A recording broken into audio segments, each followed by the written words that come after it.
जय माता दी भक्तजनों, कैसे हैं आप सब। आप सभी पर माता रानी की कृपा बनी रहे। चलिए आज कथा श्रवण करते हैं गर्ग संहिता के वृंदावन खंड के अध्याय 5वें का।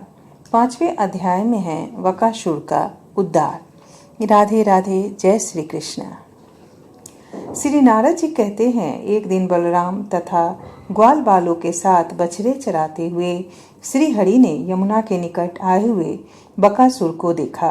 वह श्वेत पर्वत के समान ऊंचा दिखाई देता था, बड़ी बड़ी टांगें और मेघ गर्जन के समान ध्वनि। उसे देखते ही ग्वाल बाल डर के मारे भागने लगे। उसकी चोंच वज्र के समान तीखी थी। उसने आते ही श्रीहरि को अपना ग्रास बना लिया। यह देख सब ग्वाल बाल रोने लगे। रोते रोते वे निष्प्राण से हो गए।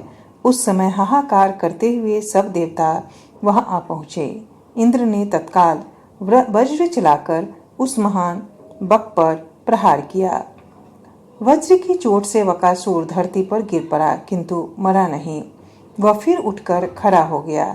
तब ब्रह्मा जी ने भी कुपित होकर उसे ब्रह्मदंड से मारा। उस आघात से गिरकर वह असुर 2 घड़ी तक मूर्छित पड़ा रहा।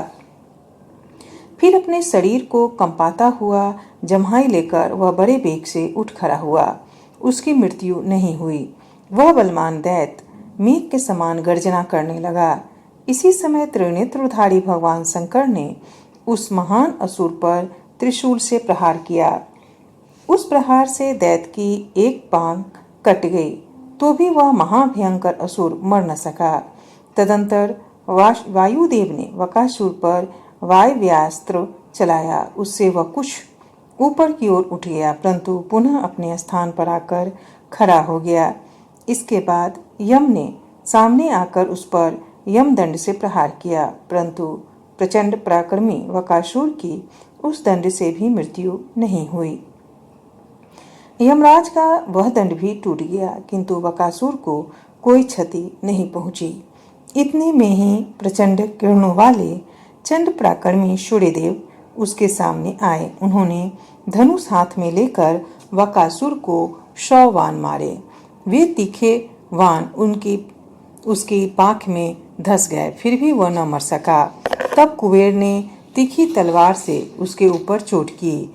इससे उसके दूसरे पंख भी कट गए, किंतु वह दैत्य पुंगव मृत्यु को नहीं प्राप्त हुआ। तदंतर सोम देवता ने उस महावक पर निहारास्त्र का प्रयोग किया। उसके प्रहार से शीत पीड़ित हो बकासुर मूर्छित तो हो गया, किंतु मरा नहीं, फिर उठकर खड़ा हो गया। अब अग्निदेव ने उस महावक पर आग्नेयास्त्र से प्रहार किया। इससे उसके रोए जल गए, परंतु उस महादुष्ट दैत्य की मृत्यु नहीं हुई। तत्पश्चात जल के स्वामी वरुण ने उसको पास में बांधकर धरती पर घसीटा। घसीटने से वह महापापी असुर छत विछत हो गया, किंतु मरा नहीं। तदंतर वेगशालिनी भद्रकाली ने आकर उस पर गदा से प्रहार किया। गदा के प्रहार से मूर्छित हो बकासुर अत्यंत वेदना के कारण सुधबुध खो बैठा। उसके मस्तक पर चोट पहुंची थी, तथापि वह अपने शरीर को कंपाता और फरफराता हुआ फिर उठकर खड़ा हो गया। और वह महादुष्ट दैत्य धीरतापूर्वक सम्रांगण में स्थित हो मेघों की भांति गर्जना करने लगा। उस समय शक्तिधारी स्कंद ने बड़ी उतावली के साथ उसके ऊपर अपनी शक्ति चलाई। उसके प्रहार से वह पक्षी प्रवर असुर की एक टांग टूट गई, किंतु वह मर न सका। तदंतर विद्युत की गड़गड़ाहट के समान गर्जना करते हुए उस दैत्य ने सहसा क्रोधपूर्वक धावा किया और अपनी तीखी चोट से मार मारकर सब देवताओं को खदेड़ दिया। आकाश में आगे आगे देवता भाग रहे थे और पीछे से बकासुर उन्हें खदेड़ रहा था।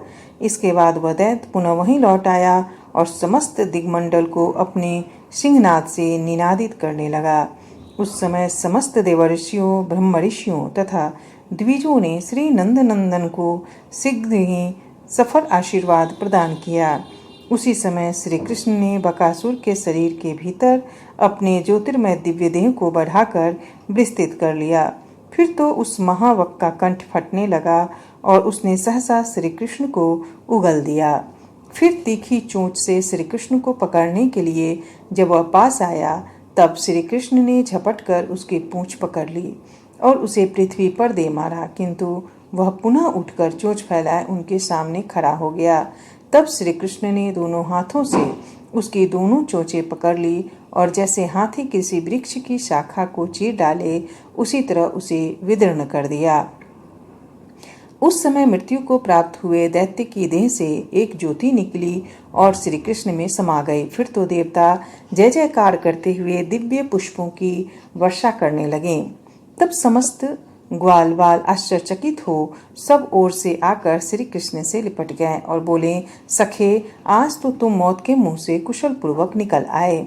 इस प्रकार बकासुर को मारने के पश्चात बछड़ों को आगे करके श्री कृष्ण बलराम और ग्वाल बालों के साथ गीत गाते हुए सहर्ष राजभवन में लौट आए। परिपूर्णतम परमात्मा श्री कृष्ण के इस पराक्रम पूर्ण चरित्र घर लौटे हुए ग्वाल बालों ने विस्तार पूर्वक वर्णन किया। उसे सुनकर समस्त गोप अत्यंत विस्मित हुए। बहुलास्व ने पूछा, देवर्षि, यह बकासुर पूर्व काल में कौन था और किस कारण से उसको बगुले का शरीर प्राप्त हुआ था? वह पूर्ण ब्रह्म सर्वेश्वर श्री कृष्ण में लीन हुआ। यह कितने सौभाग्य की बात है। श्री नारद जी ने कहा, नरेश्वर, हयग्रीव नामक दैत्य का एक पुत्र था जो उत्कल नाम से प्रसिद्ध हुआ। उसने सम्रांगन में देवताओं को परास्त करके देवराज इंद्र के छत्र को छीन लिया था। उस महाबली दैत्य ने और भी बहुत से मनुष्यों तथा नरेशों की राज्य संपत्ति का अपहरण करके 100 वर्षों तक सर्व वैभव संपन्न राज्य का उपभोग किया। एक दिन इधर उधर विचरता हुआ दैत्य उत्कल गंगा सागर संगम पर सिद्ध मुनि जाजली की पर्णशाला के समीप गया और पानी में बंसी डालकर बारंबार मछलियों को पकड़ने लगा।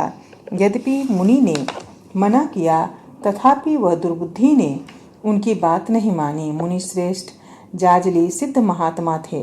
उन्होंने उत्कल को शाप देते हुए कहा, दुर्मते, तू बगुलों की भांति मछली पकड़ता और खाता है, इसीलिए बगुला ही हो जा। फिर क्या था, उत्कल उसी क्षण बगुले के रूप में परिणत हो गया। तेजो भ्रष्ट हो जाने के कारण उसका सारा गर्व गल गया। उसने हाथ जोड़कर मुनि को प्रणाम किया और उनके दोनों चरणों में पड़कर कहा। उत्कल बोला, हे मुनि, मैं आपके प्रचंड तपोबल को नहीं जानता था। जाजली जी, मेरी रक्षा कीजिए। आप जैसे साधु महात्माओं का संग तो उत्तम मोक्ष का द्वार माना गया है। जो शत्रु और मित्र में, मान और अपमान में, सुवर्ण और मिट्टी के ढेले में तथा सुख और दुख में भी संभाव रखते हैं। आप जैसे महात्मा ही सच्चे साधु हैं। मुनि, इस भूतल पर महात्माओं के दर्शन से मनुष्यों का कौन कौन मनोरथ नहीं पूरा हुआ। ब्रह्म पद, इंद्र पद, सम्राट का पद तथा योग सिद्धि सब कुछ संतों की कृपा से सुलभ हो सकते हैं। मुनि श्रेष्ठ जाजले, आप जैसे महात्माओं से लोगों को धर्म, अर्थ और काम की प्राप्ति हुई तो क्या हुई, साधु पुरुषों की कृपा से तो साक्षात पूर्ण ब्रह्म परमात्मा भी मिल जाते हैं। श्री नारद जी कहते हैं, नरेश्वर, उस समय उत्कल की विनय युक्त बात सुनकर वे जाजली मुनि प्रसन्न हो गए। उन्होंने 60,000 वर्षों तक तपस्या की थी। उन्होंने उत्कल से कहा।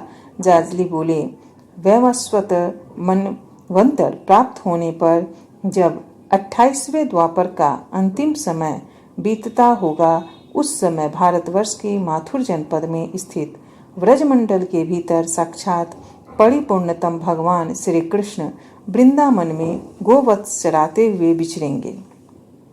उन्हीं दिनों तुम भगवान श्री कृष्ण में लीन हो जाओगे, इसमें संशय नहीं है।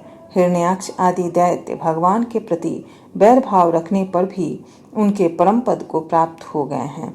श्री नारद जी कहते हैं, इस प्रकार बकासुर के रूप में परिणत हुआ उत्कल दैत्य जाजली के वरदान से भगवान श्री कृष्ण में लय को प्राप्त हुआ। संतों के संग से क्या नहीं सुलभ हो सकता।